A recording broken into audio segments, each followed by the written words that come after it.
দেখো কচু বাটা হয়ে গেছে।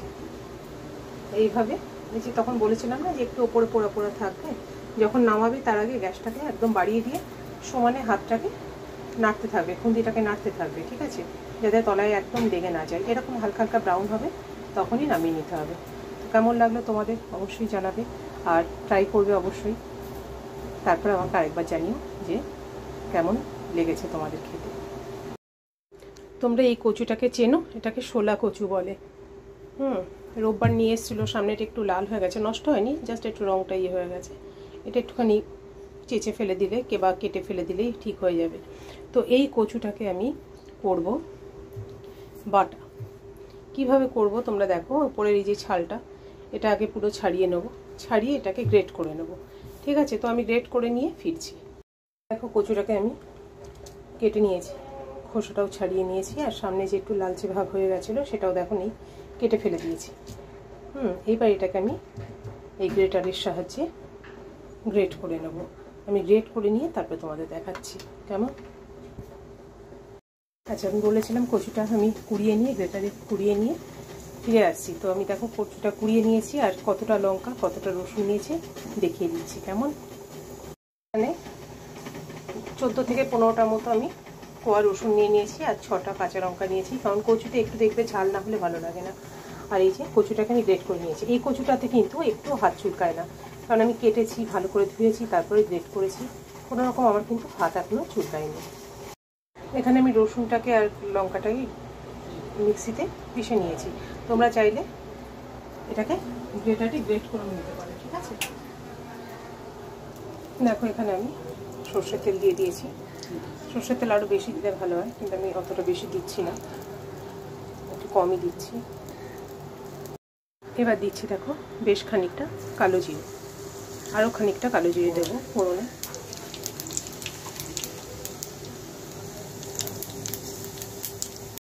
এবার দেখো কচুটার মধ্যে আমি লবণ আর হলুদ দিয়ে দিয়েছি। এইবার কচুটাকে ভালো করে লবণ হলুদ দিয়ে মাখিয়ে তারপরে আমি এই কালো জিরে ফোড়ন তেল দিয়ে দেবো। মাখানো হয়ে গেছে, এবার আমি তেলে দিয়ে দেবো।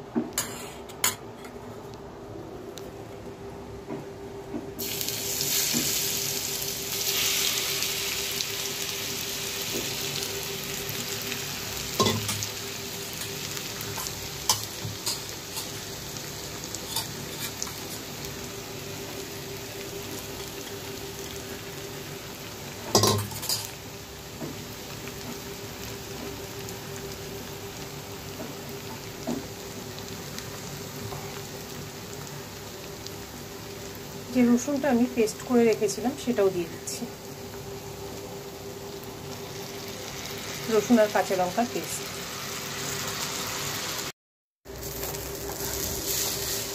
এই কচুটা খুব আঠালো আর কি দেখছি, জানি না, আমি মান কচু টচু কোনোদিন তো করাইনি, বা কাঁচা যেটা মাখে সেটা করিনি কোনোদিন, মা দিদাদের হাতে খেয়েছি, কাজেই ওটা বলতে পারছি না ওই কচুটা এরকম আঠালো কিনা। এটা কিন্তু বেশ আঠালো, যেমন নারকেলের পাক হয় ঠিক সেই রকম দেখো একটা আঠা আঠা ভাব, তোমরা হয়তো বুঝতে পারছো কি না দেখো, হ্যাঁ এরকম আঠা আঠা মতো হচ্ছে। তো আমি এতে মোটামুটি লবণ হলুদ সব মাখিয়ে দিয়ে দিয়েছিলাম। তারপরে তো দেখলেই কাঁচা লঙ্কা রসুন এগুলো গ্রেট করেও দিতে পারো, আবার তোমরা বেটেও দিতে পারো। তো এইভাবে এই করতে করতে করতে করতে একটু মানে একটু হালকা হালকা একটু মানে পোড়া পোড়া টাইপের হবে, এই যে দেখতে পাচ্ছ এখানে এই জিনিসটা সামান্য একটু রকম হবে। তারপরে আমি নামিয়ে নেবো, যখন নামাবো তোমাদের অবশ্যই দেখাবো, তোমাদের সাথে শেয়ার করব অবশ্যই, কেননা আজকাল সব কিছুই মোটামুটি তোমাদের সাথে আমি ছোটোখাটো সব জিনিসই, ছোটোখাটো কেন মোটামুটি সব জিনিসই যেটুকুনি আমি করি আর কি, যা সবটাই তোমাদের সাথে শেয়ার করি। তো এইভাবে বারবার আমাকে হাতটা নাড়িয়েই যেতে হবে, নাহলে কচুটা তলায় লেগে গিয়ে আঠা তো পুড়ে যেতে পারে, খুব বেশি পুড়ে গেলে আবার তিতকো লাগবে, ভালো লাগবে না খেতে। এটা আমি আমার দিদির বাড়িতে খেয়েছিলাম, দিদি খাইয়েছিল। শোলা কচু আমরা কোনোদিনই খাইনি, ছোটোবেলায় মার কাছেও খাইনি। তো ও বোধহয় কোনো রিলেটিভের বাড়িতে খেয়েছে বা যেভাবেই হোক, তো তারপরে ওর বাড়িতে আমিও খেয়েছি, ভীষণ ভালো লেগেছিলো। তো কালকে শোলা কচু আমার আমি আনলে কী করি, একটু ওই আলু ভাজার মতো কেটে লঙ্কা, হলুদ, লবণ এইসব দিয়ে ভাজি, ভেজে গরম ভাতের সাথে ভালো লাগে খেতে, সেইভাবে আমরা খাই। তো কালকে ভাবলাম যে দাদাও বললো কালকে কচুটা করো, তার ভাবলাম তাহলে আজকে রাত্রেও আমাকে বলেছিল কীভাবে করতে হয়, তবু আমি দেখলাম কালকে যখন করবো একবার ফাইনালি আরেকবার ওকে জিজ্ঞাসা করে নিই। তাই রাত্রি 10টার সময় ওকে ফোন লাগালাম, হ্যাঁ রে ওটা একবার একটু বলতো কী করে করিস। তো বলে দিল।